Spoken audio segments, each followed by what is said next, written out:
Hello friends, welcome back to my channel. Avinash college గురించి ఈరోజు నమస్తే తెలంగాణ న్యూస్ పేపర్లో ఒక ఆర్టికల్ వచ్చింది చూడండి. దళిత విద్యార్థిని బహిష్కరించినందుకు నిరసనగా కాలేజీ ఎదుట బీఆర్ఎస్వి నాయకుల ధర్నా, అవినాష్ కాలేజీపై చర్యలు తీసుకోవాలి. సికింద్రాబాద్ అవినాష్ కాలేజ్ ఆగడాలు రోజురోజుకి పెరుగుతున్నాయని, వెంటనే ఆ కాలేజీపై చర్యలు తీసుకోవాలని టీఆర్ఎస్వి నాయకులు డిమాండ్ చేశారు. విద్యార్థులు గొడవపడ్డ కారణంగా డిగ్రీ సెకండ్ ఇయర్ చదువుతున్న రాహుల్ అనే దళిత విద్యార్థిని బహిష్కరించి రోడ్డుపైకి నెట్టడాన్ని నిరసిస్తూ మంగళవారం కాలేజీ ప్రధాన గేటు ముందు బైఠాయించి ధర్నా చేపట్టారు.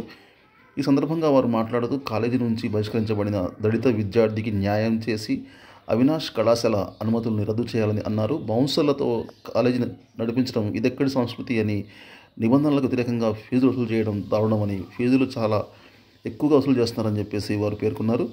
దళిత విద్యార్థిని చీకటి గదిలో వేసి కొట్టి రోడ్డు మీద పడేసిన అవినాష్ కళాశాల చైర్మన్ అవినాష్ను వెంటనే అరెస్ట్ చేయాలని వారు డిమాండ్ చేశారు. ఇప్పటికైనా సంబంధిత అధికారులు అవినాష్ కాలేజీపై చర్యలు తీసుకోవాలి, లేనిచో తమ పోరాటం ఉధృతం చేస్తామని వారు హెచ్చరించారు. ఈ కార్యక్రమంలో బీఆర్ఎస్వి రాష్ట్ర ప్రధాన కార్యదర్శి చాటారు దశరథ్, రాష్ట్ర కార్యదర్శి జంగయ్య, హైదరాబాద్ అధ్యక్షుడు యాదాక్రాంతి, చంద్రకాంత్, ఓయూ నాయకులు నాగేందర్ కోదాటి, అద్వితిరెడ్డి, రాకేష్, కల్లూరి సాయి, సంజు, నిజాం కళాశాల అధ్యక్షులు రాకేష్, హిమవర్ధన్, అభి, ముదిరాజ్, శివరాజు, సిసిందర్, మనోజ్, వేణు, మాధవ్, చింటూ, మహేష్, ప్రశాంత్, వివేక్ తదితరులు పాల్గొన్నారు. ఈ అవినాష్ కాలేజీలో ఏంటంటే యాక్టివిటీస్ ఎక్కువ, అకాడమిక్స్ తక్కువ, షోయింగ్ ఎక్కువ, టీచింగ్ తక్కువ. ఇది ఇలాంటి కాలేజ్ ఇది. సో ఇకనైనా విద్యార్థులు కొంచెం జాగ్రత్తగా ఉండండి friends. Okay, thank you very much. See you very soon. Till then take care. Bye bye. జై హింద్.